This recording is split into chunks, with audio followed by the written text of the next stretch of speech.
বন্ধুরা, মঙ্গলবার যদি আপনি এই কার্যটি করতে পারেন তাহলে পবনপুত্র হনুমানজির আশীর্বাদে আপনার সর্ব বাধা বিপত্তি দূর হবে। আপনার চাকরি ও ব্যবসা জীবন অনেক উন্নত মানের হবে এবং আপনার সর্ব স্বপ্ন পূর্ণ হবে।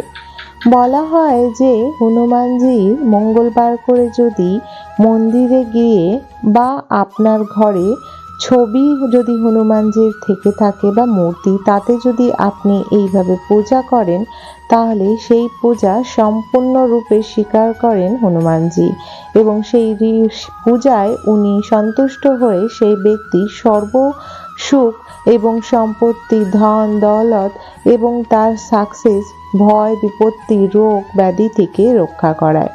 হনুমানজি কলিযুগের এক জাগ্রত দেবতা, যাকে আমরা এখনো স্বচক্ষে ওনার যে বাস করেন এই পৃথিবী লোকে সেটি আমরা স্বচক্ষে দেখতে পারি।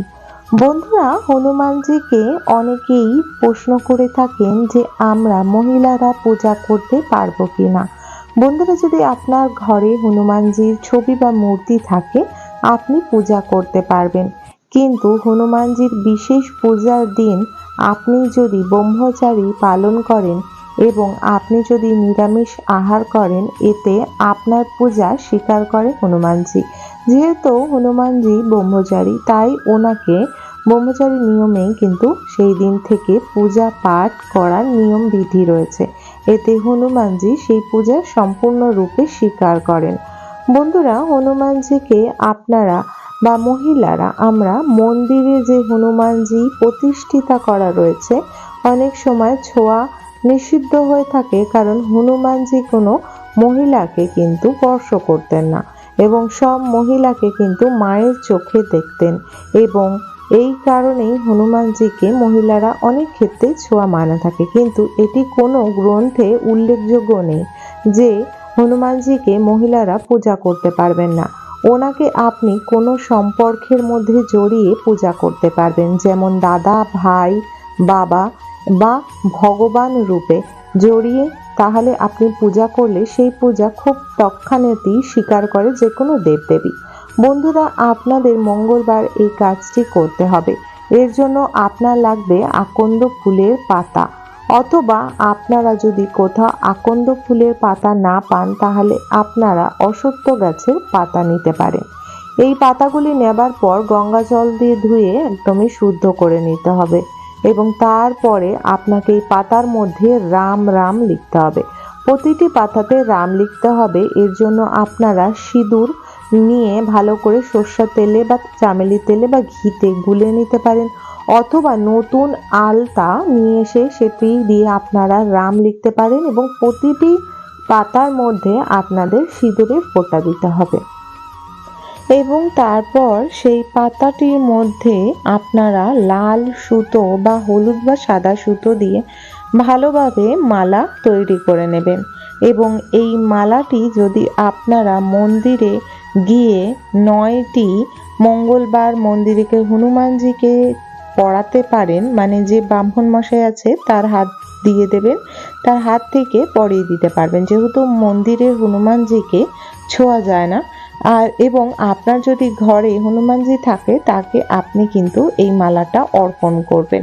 বলা হয় রাম রাম লেখা তুলসী অথবা অশ্বত্থ গাছের পাতা অথবা এই আকন্দ ফুলের পাতা বা বট গাছের পাতা দিয়ে যদি হনুমানজিকে অর্পণ করা হয় মালা স্বরূপে রাম লিখে, তার 108টি পাপের যে বোঝা সেটি কমে এবং তার সর্বস্বপ্ন পূরণ হয়।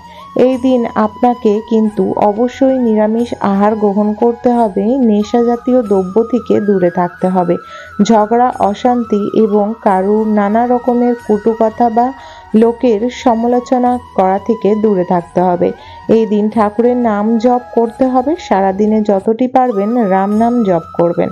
বলা হয় হনুমানজিকে পাওয়ার জন্য রাম নাম জপ করলে হনুমানজি খুব তৎক্ষণাৎই খুশি হয়ে যান। এবং বন্ধুরা, যেমন আমরা কৃষ্ণ বা গোপালকে খুশি করার জন্য বা ওনাদের পাওয়ার জন্য রাধা নাম জপ করলেই সেখানে কৃষ্ণ বিরাজমান হয়, তেমনি যেখানে রামজির বিরাজমান সেখানে হনুমানজি থাকেন। তাই আপনাকে সারাদিন রাম নাম জপ করতে হবে, সাথে আপনারা হনুমানজিরও নাম জপ করতে পারেন। এই দিন আপনারা 41 বার হনুমান চল্লিশা পড়বেন। যদি হনুমান চল্লিশা 41 বার না পড়তে পারেন তাহলে অবশ্যই একবার হলেও এটি পড়বেন এবং হনুমানজিকে সামনে, বিশেষ করে হনুমানজির সামনে একটি প্রদীপ প্রজ্বলিত করবেন। যতক্ষণ আপনি হনুমান চল্লিশটি পড়বেন ততক্ষণ যেন সেই প্রদীপটি প্রজ্বলিত থাকে, না নিভে যায়।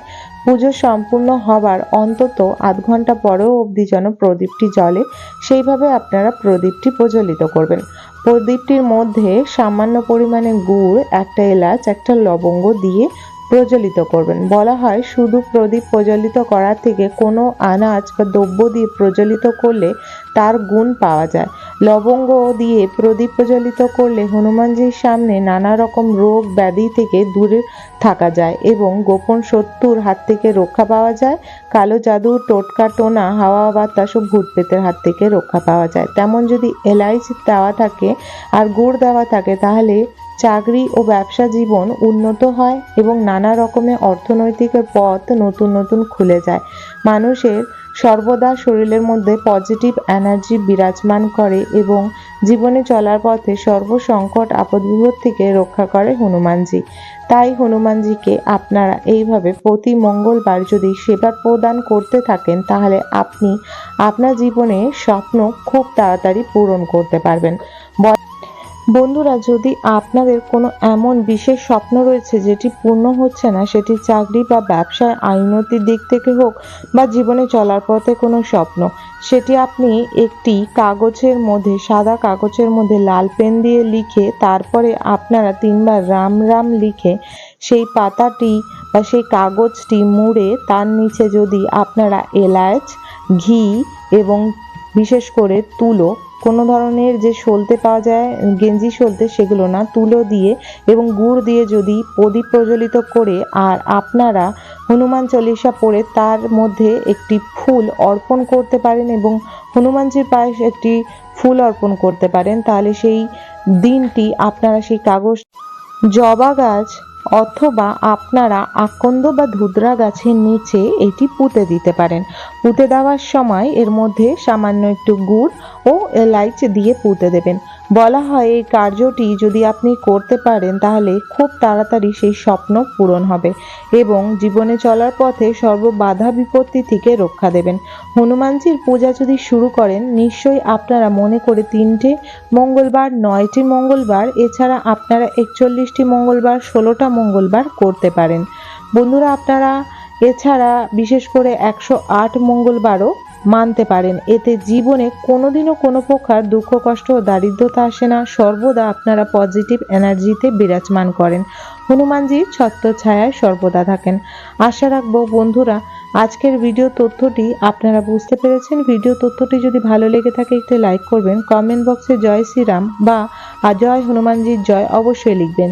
বন্ধুরা, অবশ্যই আপনারা এই চ্যানেলটিকে সাবস্ক্রাইব করে রাখবেন আপকামিং পুজো পাঠ, তন্ত্রকথা, জ্যোতিষশাস্ত্র, বাস্তু টিপস, টোটকা ও উপায় দেখার জন্য।